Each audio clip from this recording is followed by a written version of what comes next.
sur ma chaîne. Aujourd'hui, j'avais envie de faire une vidéo un peu différente. J'en avais parlé il y a quelques vidéos, je me rappelle plus trop quand, mais que je voulais faire une série un peu plus sur les chiens en général.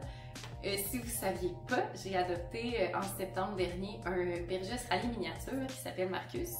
Et dont je parle à chaque vidéo, littéralement. Mais la vidéo que j'ai filmée la journée où j'ai adopté Marcus a maintenant genre 20 000 vues. C'est débile. Fait que je me suis dit que je pourrais faire une série pour parler un peu de comment j'ai choisi la race de chien, parler un peu de l'entraînement de Marcus, puis comment au quotidien ça va, là, juste pour donner des conseils. Il y a quand même beaucoup de monde dans les commentaires aussi des fois qui me posent des questions par rapport à ça.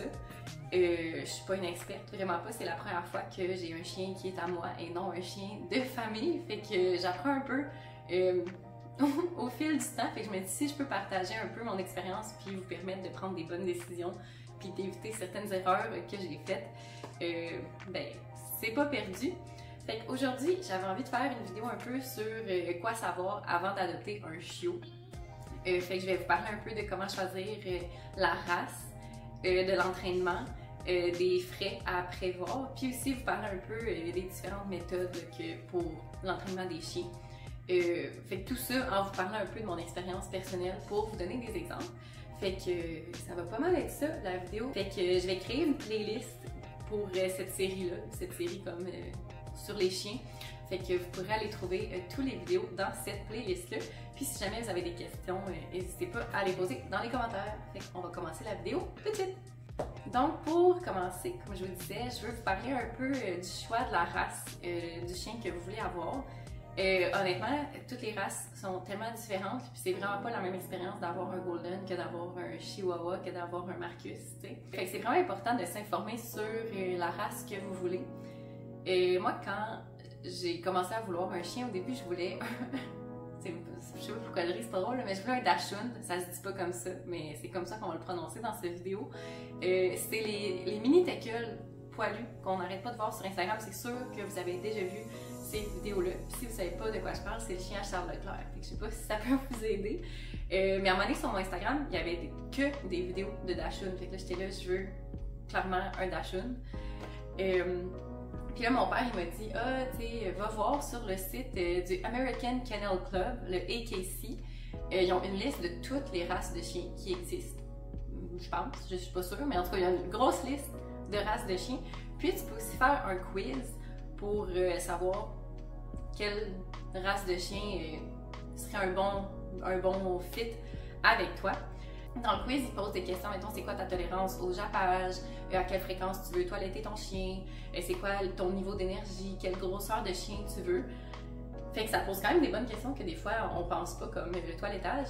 Puis, quand je suis allée voir sur le site du AKC pour voir la race du Dachshund, c'était quoi, ça disait que c'était vraiment un chien qui jappait beaucoup.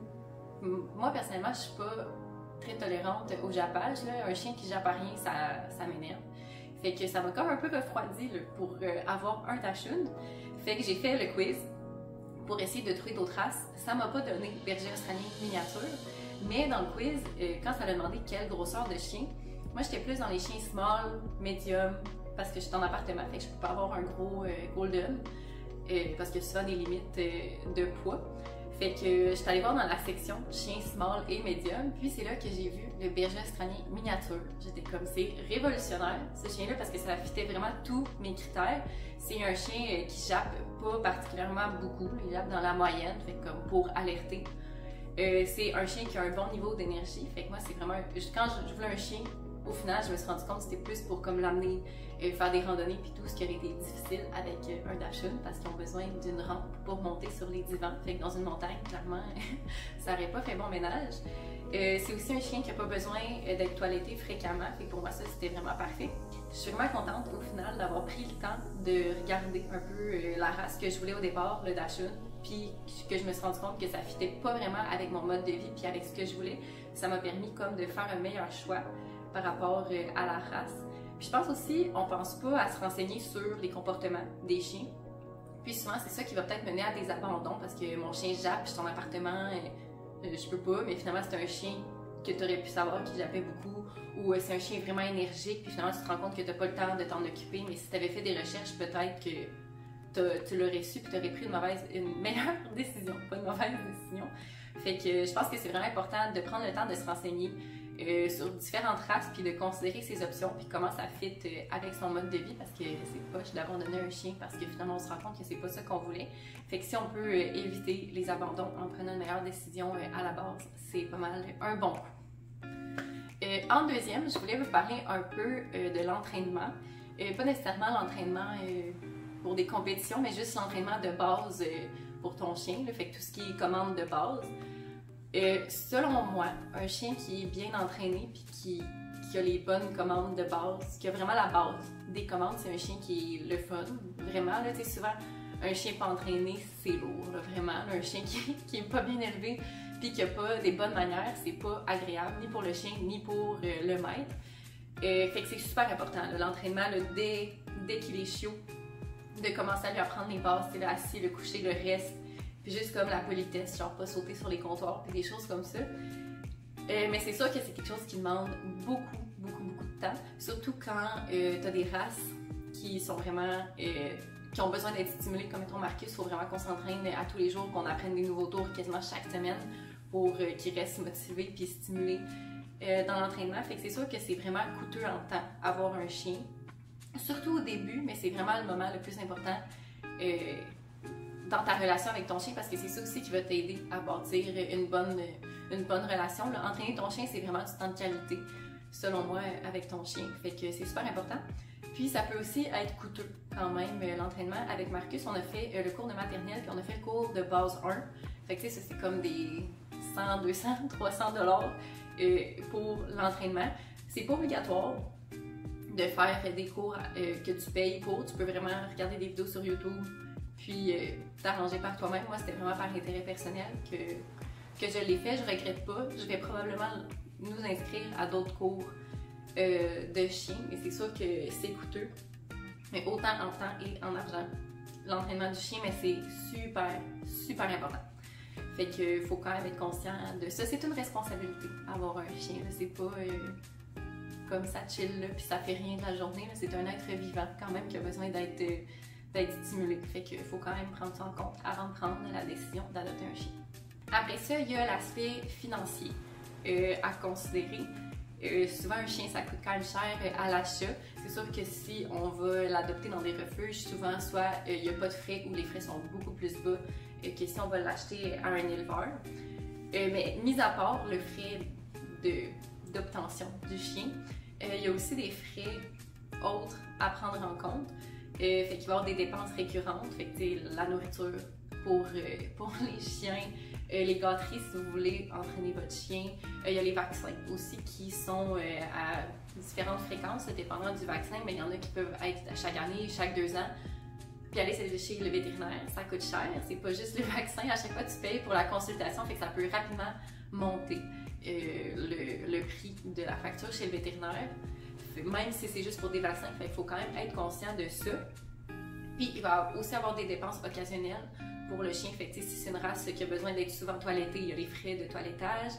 Il y a aussi les frais en cas d'urgence. Mettons qu'on ne veut pas, mais mettons que notre chien se fait mal, ça coûte cher aussi chez le vétérinaire, comme je disais. Fait qu'il faut quand même être, c'est vraiment poche à dire, mais il faut quand même être conscient de l'aspect financier à avoir un chien. C'est certain que les vaccins sont jamais obligatoires, à part certains, je pense. Puis je pense qu'encore là, ça dépend des pays. Fait que vous pourriez peut-être vous en sortir avec peu de frais d'avoir un chien, mais ça reste quand même que c'est important que votre chien soit protégé des différentes maladies qui sont dans la nature. Il faut quand même être conscient de cet aspect-là avant d'avoir un chien pour pas avoir des mauvaises surprises puis se rendre compte que finalement c'est trop cher et on abandonne notre chien parce qu'on n'a pas les moyens de s'en occuper. Fait qu'il faut quand même prendre ça en compte. Ce qui est vraiment important aussi à parler, c'est les méthodes d'entraînement. Avant que j'aille Marcus, quand j'ai décidé d'avoir un chien, puis avant qu'on l'aille, avant qu'il ait l'âge qu'on pouvait aller le chercher, je me suis mis à regarder plein de vidéos sur YouTube, fait comme quoi faire quand votre chien arrive pour la première fois à la maison, comment entraîner votre chiot, blablabla. Si vous tapez entraînement chien dans YouTube, là, vous pouvez vous perdre pendant des heures et des heures, là, expérience vécue, vraiment, puis vous allez vite vous rendre compte que tout le monde a sa propre méthode, puis les méthodes font pas toutes l'unanimité. Fait qu'il faut quand même, je pense, faire des recherches sur l'entraînement des chiens, écouter plusieurs personnes, plusieurs experts, plusieurs opinions, puis c'est poche à dire, mais quand c'est ton premier chien, souvent tu fais quelques erreurs au fil de l'apprendre, au fil que tu éduques ton chien. Puis souvent, il y a beaucoup de monde à qui tu vas parler qui vont te dire « Ah, quand j'ai eu mon premier chien, là, je savais pas qu'est-ce que je faisais, jamais je referais ça. » Fait qu'il faut comme aussi se dire, c'est notre première fois. Quand c'est notre première fois qu'on a un chien, on fait vraiment de notre mieux pour que le chien soit bien. Fait que l'important, c'est juste d'être à l'écoute du chien puis de voir qu'est-ce qui fonctionne, qu'est-ce qui fonctionne pas. Comme moi, la cage a super bien fonctionné avec Marcus pour lui apprendre la propreté. Mais il y a pour d'autres chiens, ça va juste vraiment les rendre super anxieux. C'est vraiment comme éduquer un enfant. Moi, Marcus, je le vois vraiment comme mon bébé. Il faut tout lui apprendre de A à Z. Un chien, ça connaît rien. Vraiment, c'est la première fois que ça vit tout comme nous. Là, fait qu'il faut vraiment... Il a besoin de tout apprendre. Fait qu'il faut être patient avec les chiens puis vraiment avoir du fun. Je pense que quand tu as du fun, quand tu entraînes ton chien, c'est pas une corvée. C'est comme moi, le matin, quand on fait nos petits exercices du matin puis qu'on apprend des nouveaux tours, j'aime vraiment ça. Si vous aimez pas ça, c'est sûr que c'est un peu plus plate, mais quand t'aimes ça, le chien le sent, je pense que ça crée vraiment une bonne relation. Là. Je pense vraiment que moi et Marcus, on est de même, besties. Là. Fait que c'est vraiment important d'utiliser les bonnes méthodes puis d'être à l'écoute pour le chien parce que ce que toi tu veux, c'est pas nécessairement ce qui va marcher avec ton chien, malheureusement. Fait que je pense que ça, c'était pas mal mon petit quoi savoir avant d'adopter un chien. J'espère que ça va vous aider à prendre une décision. Fait que je pense que c'est pas mal tout ce que je voulais dire. C'est pas mal la petite histoire de comment je suis passée de vouloir adopter le chien à Charles Leclerc à mon beau Marcus, mon berger australien miniature. Puis j'avais eu la question aussi à savoir c'était quoi la différence entre un berger australien puis un berger australien miniature. Ce qu'on m'a dit, moi ce que l'éleveur m'a expliqué, c'est que les bergers australiens miniatures, c'est des bergers australiens. Il n'y a pas eu de croisement, rien. C'est juste qu'à chaque fois, ils prenaient, dans la portée des bergers australiens normaux, ils prenaient les plus petits de la portée. Fait que progressivement, les chiens sont devenus de plus en plus petits jusqu'à devenir cette grosseur-là. Fait entre 20 et 30 livres, dépendant si c'est un mâle ou une femelle. Fait que je pense que ça dépend de l'environnement dans lequel vous êtes. Moi, comme je vous disais, je suis en appartement. Fait que c'est sûr qu'un berger australien, ça pèse 60-70 livres. Fait que c'est pas tous les complexes d'appartements qui vont accepter ça. Puis c'est aussi, ça prend plus de place. Moi, Marcus, il rentre sur un petit coussin à côté de mon divan, mais il n'y a pas besoin d'un gros coussin pour gros chien. Fait que c'est vraiment ça. J'avais personnellement plus envie d'un chien de taille plus petite, mais qui avait quand même l'énergie puis comme le niveau d'agilité d'un berger australien. Là, je me serais pas vue avec un petit chihuahua ou un petit caniche bichon. Là. Fait que c'est vraiment ça, côté comportement, je pense que c'est pas mal similaire entre berger australien et berger australien miniature, mais j'ai pas vraiment fait le comparatif. Peut-être éventuellement si vous avez d'autres questions par rapport à ça. Mais ça va être pas mal ça pour aujourd'hui. Si vous avez des idées de vidéos que je pourrais faire dans cette série-là, comme de dressage de chiens, vous pouvez les laisser en commentaire. Si vous avez des questions aussi, vous pouvez les laisser dans les commentaires. Et je pourrais faire peut-être un épisode où je réponds à vos questions. Ça va être une série fun, puis si ça peut vous aider avec vos chiens ou avec vos futurs chiens, ben tant mieux. Fait que on va se laisser là-dessus. Je pense que le prochain vidéo ne sera pas une vidéo de chien, mais on va probablement refaire cette série-là dans quelques semaines. Fait que on se revoit très bientôt, la semaine prochaine dans une autre vidéo et dans quelques semaines pour une autre vidéo sur les chiens. Bye!